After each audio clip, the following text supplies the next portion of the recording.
ady lehibe nefa nenanyneniny hoanny sisary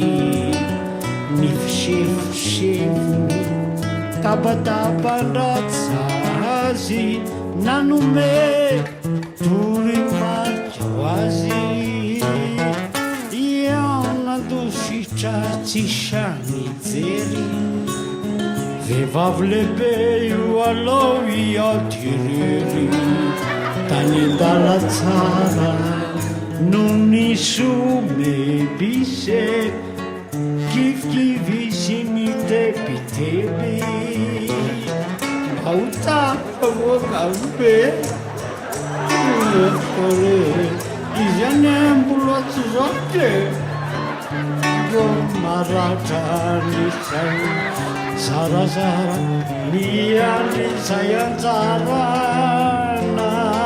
ratsy naro tsara ny voa ny falafarana tontony eria nanarangarana ny fitsikinyneny no nitsenahay hoy izy hoe